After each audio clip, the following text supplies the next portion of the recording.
ஓம் விநாயகா போற்றி.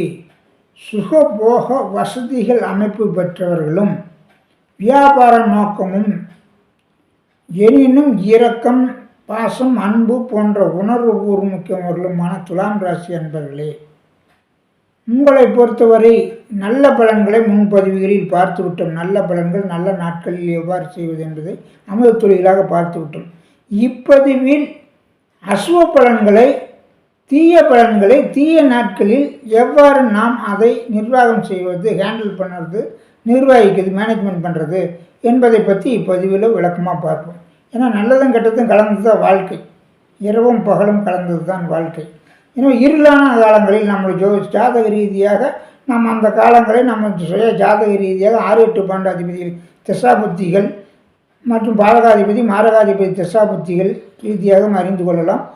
கோச்சாரத்தில் 7 சனி, அஷ்டம சனி போன்ற சனியின் பாதிப்பு காலங்களிலும் ராகு கேதுவின் பாதிப்புகளிலும் குரு மறையும் உங்களை துணாவாசி வெற்றி மறந்திருக்கும் மறையும் காலங்களிலும் நாம் எவ்வாறு காரியங்களை செய்வது என்பதை அறிந்து அந்த நாட்களில் எந்த நாட்கள் நமக்கு மிக தீயமையான நாட்கள், நம்மளுடைய நட்சத்திரத்துக்கு எந்த நாட்கள் ஆகாத நாட்கள் என்பதை தெரிந்து கொண்டு வாழ்க்கையில் பொறுமையுடன் நிதானமுடன் செயல்பட்டு அந்த நாளை கடப்பது சிறப்பாகும்.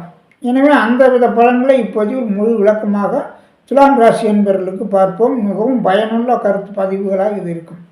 எனவே அனைவரும் அறிந்து பாதுகாத்து கொள்வது சிறப்பாகும். வாருங்கள் பதிவுக்குள் பார்ப்போம். துலாம் ராசியை பொறுத்தவரை சனியின் பாதிப்புகள் கொஞ்சம் குறைவாகத்தான் இருக்கும். ஏன்னா உங்களுக்கு சனி உச்சநாதன். எனவே ஏன் கடுமையான கஷ்டங்கள் அனுபவிக்க வேண்டி வருது? அந்த சரியான நாளில் சரியான காரியத்தை நீங்கள் செய்யறதில்லை. போய் தீய நாளில் போய் காரியத்தை செஞ்சுட்டு கஷ்டப்படுறது, அந்த மாதிரி நீங்கள் தவிர்த்துக்கிறது சிறப்பு. பொதுவாக உங்கள் ராசிக்கு சந்திராஷ்டம காலங்களும் அசுப காலங்களும் 6-8 பாண்டாதிபதியினுடைய தசாபத்தி காலங்களிலும் நீங்கள் கவனமுடன் செயல்பட சிறப்பு. நீங்கள் ஒரு நட்சத்திர பாத்திரம் பிறந்திருக்கிறீங்க. அதனால் நீங்கள் எந்த பாத்திரம் பிறந்திருக்கிறீங்க, எத்தனாவது பாத்திரம் உங்கள் ராசியில் பிறந்திருக்கிறது முதல் அறிஞ்சிக்குங்க. துல்லியமான பலன் அப்போ தான் அறிய முடியும்.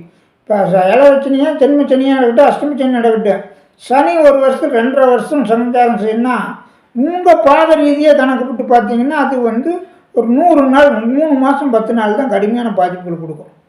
அதே போல் சந்திராஷ்டமனாலும் அப்படி தான். 2.25 நாள் 54 மணி நேரத்தில் 9 பாத்துக்கு 54 மணி நேரம், ஒரு பாத்துக்கு 6 மணி நேரம் தான் கொடுக்கும். அப்போ அந்த நாள் எப்படி நீங்களே கணக்கிட்டுக்கிறதுனா நீங்கள் எத்தனாவது பாத்திரம் உங்கள் ராசியில் பிறந்துருக்கீங்களோ 8வது ராசியில் அத்தனாவது பாத்திரம் வரும்போது சந்திராஷ்டமா அஷ்டம சனியுடைய பாதிப்பும் கரெக்டான துல்லிய காலத்தில் இருக்கும். ஒரு பாத்தில் தான் நமக்கு பலன் அதிகம் கடுமையான பாதிப்புகள் இருக்கும். பொதுவாக அந்த 2.25 நாளுக்கு நம்ம ஜாக்கிரதையாக இருந்துக்கணும். 2.5 வருஷம் நம்ம ஜாக்கிரதையாக இருந்துக்கணும்னாலே எல்லா நாட்கள்லையும் நம்ம எந்தெந்த காரியங்களை செய்யணும், எந்தெந்த காரியங்கள் செய்யக்கூடாதுங்கிறது இந்த நல்ல பலன்கள் முதலே பாட்டுட்டோம். தீய பலன்கள் உங்களுடைய ஜென்ம நட்சத்திர பாத்திற்கு எந்தெந்த நட்சத்திர நாட்கள் ஆகாத நாட்கள், எந்தெந்த நாட்கள் எந்தெந்த காரியங்கள் செய்யக்கூடாது என்பதை பார்க்குறது தான் இந்த பதிவு. அதனால் சனியினுடைய பாதிப்பு அப்படி தான்.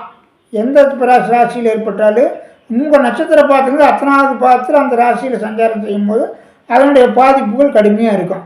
நல்ல பலன்கள் கொடுக்குறது அப்படித்தான். நல்ல பலன்கள் அந்த காலத்தில் நமக்கு குரு அந்த நட்சத்திரத்தில் அந்த மாதிரி சஞ்சாரம் செய்யும்போது மிக நல்ல பலன்கள், யோக பலன்கள், அதிர்ஷ்ட பலன்கள் கிடைக்கும்.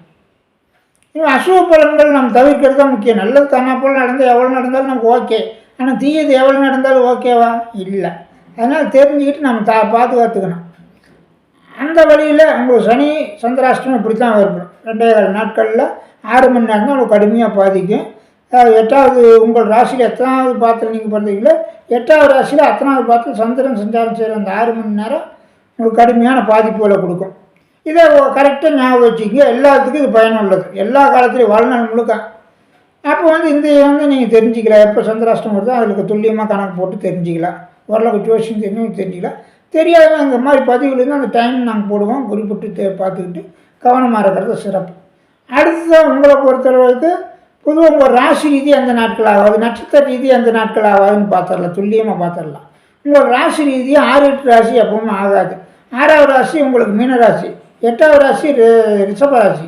ரிஷபம் உங்களுடைய அதிபதியே வர்றாரு. கடுமையான பாதிப்பு தெரினா கூட ஓரளவுக்கு அவரும் 8வது ஆதிபதி 8வது ரீதியாக கிடக்கொண்டிய மறைவுஸ்தானத்தினுடைய பலனை அவரும் கொஞ்சம் செய்வார்.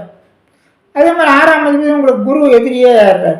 அதனால் 6ஆம் வீட்டில் ராசியும் உங்களுக்கு மீனராசியும் ரிஷபராசியும் ஒரு இணைக்கும் போது கொஞ்சம் கவனமுடன் நினைக்கிறது நல்லது. முக்கியமாக மீனராசி தவிர்க்கிறது நல்லது. ரிஷபராசியை பொறுத்தளவுக்கு நீங்கள் ஜாதக ஆய்வு செஞ்சு தேர்ந்தெடுக்கிறது தான் சிறப்பு. அந்த விதத்தில் உங்களுக்கு 11ஆம் ராசியாக வரக்கூடிய சிம்ம ராசிகளை உங்களுக்கு ஓரளவுக்கு கவனமாக பார்க்க வேண்டிய ராசி தான். பொதுவாக எதிர்த்தன்மையுள்ள ராசிகள்னு எடுத்துக்கிட்டால் உங்களுக்கு தனுசு, மீனம், விருச்சிகம், மேஷம், கடகம், சிம்மம் இந்த 6 ராசிக்காரர்களையும் தேர்ந்தெடுக்கும் போது எப்பவுமே ஒரு ஜாதக ஆய்வு செஞ்சு தேர்ந்தெடுத்துக்கிறது சிறப்பு. அடுத்து நட்சத்திர ரீதியாக உங்களுக்கு எது தீய பலன்கள், நீங்கள் ஒரு பாதத்தில் தான் பிறந்திருக்கிறீங்க. அப்போ நம்ம அந்த நட்சத்திரங்களுக்கு ஆவாத நட்சத்திரங்கள் எது எதுன்னு தெரிஞ்சுக்கணும். ஒவ்வொரு 3 நட்சத்திரம் இந்த ராசியில் இருக்குது. எது சித்திரை, சுவாதி, விசாகம். இந்த 3 நட்சத்திரங்களும் 9 நட்சத்திரங்கள் ஆகாத நட்சத்திரங்கள்.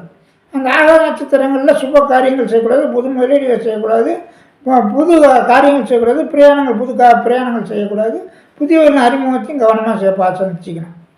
அதே போல் இந்த நட்சத்திரக்காரர்கள் நீங்கள் நண்பர்கள், கூட்டாளி, கணவன் உறவுகளாக கொள்ளக்கூடாது. ஏனென்றால் எந்த இடத்துல குழி இருக்குதுன்னு நம்ம தெரிஞ்சுக்கிட்டோம்னா கொஞ்சம் ஓரமாக போய் மாற்று வழியில் போயிடலாம். அதே போல் ஸ்பீட் பிரேக்கர் இருக்கிற நேரத்தில் கொஞ்சம் ஸ்லோவாக போய்க்கணும். வாழ்க்கை பாதையில் ஸ்பீட் பிரேக்கருங்கிறது இந்த அசுப காலங்கள், மிக அசுப காலங்கள், அந்த படுகுழி, பாதாள குழிகள், இந்த ஏழச்சனி 3 சேர்றது, ஏழச்சனி சேர்ந்து சந்திராஷ்டம் சேர்ந்து இந்த அசுப நட்சத்திரம் சேர்ந்துற அன்னைக்கு படுகுழி, பாதாளம், அதில் விழுந்துட்டால் மறுபடியும் மேலே முடியாதுங்கிறதுக்காகத்தான் முன்னெச்சரிக்கை அந்த குறிப்புகள் நீங்கள் அறிஞ்சிக்க சொல்கிறோம். இது பயன்படுத்தி இப்போ அனுபவப்பட்டு நம்ம புலம்பக்கூடாது. என் ஃப்ரெண்டு சொன்னான், நீ அந்த நாட்களில் யாரும் கேட்க மாட்டாங்க. 8வது சந்திராஷ்டம நாட்களில் நம்ம என்ன தான் சொல்லு, விதி அவங்கள விடாது. போய் பெட்டில் படுத்துட்டு என் ஃப்ரெண்டு புலம்புன மாதிரி தான் புலம்பிக்கிட்டு தான் இருக்கணும். சொன்னால் கேட்க முடியாது. அதனால் ரொம்ப சர்வ ஜாக்கிரதையாக நம்ம எச்சரிக்கையாக செயல்பட்டால் இதை அனுபவபூர்வமாக நீங்கள் உணர்ந்துட்டால் தான் புரிய முடியும். எனவே இந்த அசுப காலங்களை கட்டாயம் 1, 2, 3 இணைவுகள் சேர்ந்துச்சுன்னா கடுமையாக இருக்கும். அதனால் நீங்கள் கரெக்டாக இப்போ ஒரு டைம் தெரிஞ்சு வச்சுக்கங்க. பலன் என்ன பலன், சித்தம்பரி மச்சனம் அவங்க உறவுலத்தின அவங்களோட இதுன்னு ஜோசி கேட்டு டைம் வேஸ்ட் பண்ணுறத விட, துருவ கணித குறிப்புகள் கேட்டுக்கிட்டு இருக்கிறத விட, உங்களுக்கு பயனுள்ள குறிப்பு, நல்ல காலமாக கெட்ட காலமாக, இது நல்ல நேரமாக கெட்ட நேரமாக, எவ்வளோ நாள் நல்ல நேரம் கெட்ட நேரம், என்னென்ன காரியங்கள் செய்ய என்னென்ன காரியங்கள் செய்யக்கூடாதுன்னு கேட்டு வர்றது தான் ஜோதிஷிய பலன் கேட்குறது. சும்மா போய் மற்றதில் கேட்காதீங்க. அதனால் நீங்கள் முக்கியமாக இந்த பதிவில் நீங்கள் அசுப காலங்களை தெரிஞ்சுக்கிறீங்க. உங்கள் சித்திரை நட்சத்திரத்தில் பிறந்தவனுக்கு 9 நட்சத்திரங்கள் ஆகாது. புனர்பூசம், விசாகம், போட்டாதி, ஆயில்யம், கேட்டை, ரேவதி, பரணி, பூரம், பூராடம். இந்த நட்சத்திரங்கள் சுப காரியங்கள், புது காரியங்கள் செய்யக்கூடாது. அதே போல் நண்பர், கூட்டாளி, கணவன் உறவுகளாக இந்த நட்சத்திரக்காரர்களையும் தேர்ந்தெடுக்கக்கூடாது. எந்த நாட்கள் எந்த காரியங்கள் செய்யக்கூடாது, பிரயாணங்கள், விபத்துக்கள், கண்டங்கள் கொடுக்குற நாட்கள், புனர்பூசம், விசாகம், போட்டாதி நட்சத்திர நாட்கள் உங்களுக்கு கண்டங்கள் கொடுக்குற நாட்கள், விபத்துக்களை கொடுக்குற நாட்கள். தூர பிரயாணங்களை தவிர்த்துக்குங்க. அதே மாதிரி பிரயாணம் செய்யும் போது தலைக்கவசம், சாலை விதிகளை பயன்படுத்தி போகிறது, போதை வசதிகளை, மயக்க வசதிகளை தவிர்த்து பிரயாணம் செய்கிறது சிறப்பு. கண்டங்கள்னால் தேவையில்லை உணவு பழக்கங்கள் எழுதுனால கண்டங்கள் வர்றது. அதே போல் நோய்கள் அறிவுள்ள அந்த கணக்கு வர்றதுக்கு மருத்துவ ஆலோசனை பெற்று அந்த நோயை சீர் செஞ்சுக்கணும், அது சிறப்பு. அடுத்து உங்களுக்கு காரிய தடைகள், வேலை, தொழில், வியாபாரம் போன்ற வகையில் பிரச்சனைகள், சிக்கல்கள், தடை, தாமதங்கள், குழப்பங்கள் ஏற்படக்கூடிய நாட்கள் ஆயில்யம், கேட்டே, ரேவதி நட்சத்திர நாட்கள் ஏற்படும். அந்த நாட்கள் நீ கவனமாக செயல்பட்டு, பொறுமையுடன் நிதானமாக செயல்பட்டு அந்த நாளை கடக்கிறது சிறப்பு. அடுத்த உங்களுக்கு ஒரு தீய பழக்க வழக்கங்கள், தீவிரின் சேர்க்கை, நம்ம உறவுகள்னால பிரச்சனை, அதே போல் நம்ம அடுத்த விஷயத்துக்கு தேவையில்லாமல் நம்ம மூக்க நுழைக்கிறது, இந்த மாதிரி நம்ம விஷயத்துக்கு போய் அடுத்தவங்ககிட்ட சொல்லிக்கிட்டு இருக்கிறது, இதையெல்லாம் அந்த நாளில் தவிர்த்துக்கணும். எந்த நாள், பரணி, பூரம், பூராட நட்சத்திர நாட்களில் தவிர்த்துருங்க. அடுத்து அவங்களை பொறுத்தளவு சுவாதி நட்சத்திரக்காரர்களுக்கு 9 நட்சத்திரங்கள் ஆகாது. பூசம், அனுசம், உத்திரட்டாதி, அஸ்வினி, மகம், மூலம், கிருத்திகை, உத்திரம், உத்திராடம். இந்த 9 நட்சத்திரங்களும் உங்களுக்கு லைஃப் ஃபுல்லாக ஆகாத நட்சத்திரம். இந்த நட்சத்திரக்காரர்களையும் ஜாக்கிரதையாக நீங்கள் ஹேண்டில் பண்ணிங்கன்னா முடிஞ்ச வேலை உறவுலாக தேர்ந்தெடுக்கும் போது தவிர்த்துக்கலாம். அதே மாதிரி புது காரியங்கள், சுப காரியங்களை இந்த நாள் பொது முகூர்த்த நாளாக இருந்தால் கூட நீங்கள் உங்களுக்கு சரியாக செய்யக்கூடாது. எந்த நாளில் எந்த காரியத்தை செய்யக்கூடாது, எந்த காரியங்கள் தவிர்த்துக்கலாம்னு பார்த்தீங்கன்னா, பிரயாணங்கள், விபத்துக்கள், கண்டங்கள் கொடுக்குறனால பிரயாணங்கள் தவிர்த்துக்கலாம். தேவையில்லாத விருந்து, அசைவ உணவுகள், ட்ரிங்க்ஸ் இந்த மாதிரிலாம் தவிர்க்கக்கூடிய நாட்கள். பூசம், மனுஷம், முத்தட்டாதி நாட்களில் தேவையில்லாத உணவு பழக்க வழக்கங்கள், பிரயாணங்களையும் தவிர்த்துருங்க. பிரயாணம் செய்ய வேண்டியிருந்தாலும் கொஞ்சம் தலைக்கவசம் போட்டு சாலை விதிகளை பயன்படுத்தி கவனமாக போகிறது நல்லது. அதே போல் உங்களை பொறுத்தளவுக்கு நோயின் அறிகுறி தெரிஞ்சுன்னா மருத்துவ ஆலோசனை உடனே போட்டு அந்த நாளில் சீர் செய்து கொள்வதும் சிறப்பு. அடுத்து அஸ்வினி மகம் மூலம் நட்சத்திர நாட்களில் உங்களுக்கு காரிய தடைகள், வேலை, தொழில், வியாபாரங்களில் குழப்பங்கள், பிரச்சனைகள், தடைகள், தாமதங்கள் போன்ற அனைத்து வித அசுவ பலன்களும் ஏற்படும். பொறுமையாக அன்றைக்கி செயல்பட்டுக்கணும். அஸ்வினி மகம் மூலம் நட்சத்திர நாட்கள் நீங்கள் கவனமாக காரிய விஷயங்களில் செயல்படுறது சிறப்பாகும். அதே போல் கிருத்திய உத்திரம் உத்திராடம் நட்சத்திர நாட்களில் தீய பழக்க வழக்கங்கள், தீய வழியின் சேர்க்கைகள், தீய பிரச்சனைகள் ஏற்படும். அதே மாதிரி நீங்கள் தேவையில்லாமல் அடுத்த விஷயத்தை தலையிறதையும் தவிர்த்துக்கணும். அடுத்தவங்ககிட்ட போய் நம்ம விஷயத்தை பகிர்ந்துக்கிறதையும் தவிர்த்துக்கிட்டு அன்றைக்கி பொறுமையுடன் நிதானமுடன் செலவுடைய நாட்கள் கவனமாக இருந்துங்க. அடுத்த விசாக நட்சத்திரம் பிறந்தவர்களுக்கு ஆயில்யம் கேட்ட ரேவதி, பரணி, பூரம், பூராடம், ரோகிணி, அஸ்தம், திருவோணம் இந்த 9 நட்சத்திரங்கள் உங்களுக்கு ஆகாது. இதில் சுப காரியங்களும் செய்யக்கூடாது, புது காரியங்களையும் செய்யக்கூடாது. அதே மாதிரி இந்த நட்சத்திரக்காரில் நண்பர்கள், கூட்டாளி, கணவன் உறவுகளாகவும் தேர்ந்தெடுக்கக்கூடாது, தவிர்த்துக்கணும்.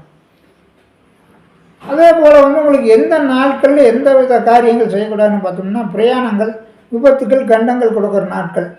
எல்லா விதத்துலேயும் ஒரு வீட்டில் வேலை செஞ்சுக்கிட்டு இருந்தாலும் அந்த நாள் விபத்து ஏற்படும். அதனால் எல்லா இடத்துலையும் எல்லா பிரயாணங்கள் மட்டும் இல்லை, விபத்துக்கள் எல்லா இடத்துலையும் வரும். அதனால் சர்வ ஜாக்கிரதையுடன் அன்னைக்கு காரியங்களை செஞ்சுக்கணும். ஆயிலையும் கேட்டே ரேவதி நட்சத்திர நாட்கள் உங்களுக்கு விபத்துக்கள், கண்டங்கள் கொடுக்குற நாள். நோய்கள் அறிகுறிகள் இருந்தால் உடனே டாக்டர் ஆலோசனை பெற்று அதை சீர் செஞ்சுக்கிறது நல்லது. அடுத்த உங்களை பொறுத்த காரிய தடைகள், வேலை, தொழில், வியாபாரங்கள் ஏதோ ஒரு காரியம் நம்ம செஞ்சுக்கிட்டு தான் இருக்கணும். அன்னைக்கு அந்த காரியத்தில் தடைகள் ஏற்படும், தாமதம் ஏற்படும், குழப்பங்கள் ஏற்படும், பிரச்சனைகள், சிக்கல்கள் ஏற்படும். இது எல்லாம் நாம் பொறுமையுடன் நிதானமுடன் செயல்பட்டு அன்னைக்கு அந்த நாளை தவிர்த்துக்க சிறப்பு. முக்கியமாக செய்ய வேண்டிய காரியங்களில் அன்னைக்கு நீங்கள் செயல்படாமல் குடும்பத்தில் யாராவது வச்சு செய்கிறது நல்லது. அதே மாதிரி உங்களை பொறுத்தளவுக்கு ரோகிணி, அஸ்தம், திருவோணம் நட்சத்திர நாட்களில் உங்களுக்கு தீய பழக்க வழக்கம், தீய வழி சேர்க்கை, தீய வழி பிரச்சனைகள் ஏராளமாக வரும். நீங்கள் அடுத்த விஷயத்தில் தலையிறதுனாலே வரும், உங்கள் விஷயத்தை அடுத்தவங்களுக்கு பகிர்ந்துக்கிறதுனாலே வரும். அதே போல் உங்களை பொறுத்தளவுக்கு அன்னைக்கு பொறுமையுடன் நிதானமுடன் சொல்லிட்டு அந்த நாளை கடத்திக்கிறது நல்லது. வாழ்த்துக்கள். எனவே நீங்கள் பொறுமையுடன் எல்லாருமே இந்த அசுப காலங்களை தெரிந்து கொண்டு அந்த நட்சத்திர நாட்களில் இந்தந்த காரியங்களை நாம் செய்யக்கூடாது, செய்ய வேண்டிய முக்கியமான காரியங்கள் வந்தால் வேறவர்கள் மூலம் செஞ்சுக்கலாம் அப்படின்னு செஞ்சு திட்டமிட்டுங்க. அதே மாதிரி கடவுள் வழிபாடுகளும் நடக்கிற தசாபத்தி ரீதியான அதிதேவதைகளின் வழிபாடுகளும் உங்களை பொறுத்தளவு மகாலட்சுமியும் சுக்கரன் வழிபாடுகளையும் செஞ்சுக்கிட்டு கூடுதல் சக்தி பெற்று சிறப்புடன் வாழ்க வளமுடன் வாழ்த்துக்கள்.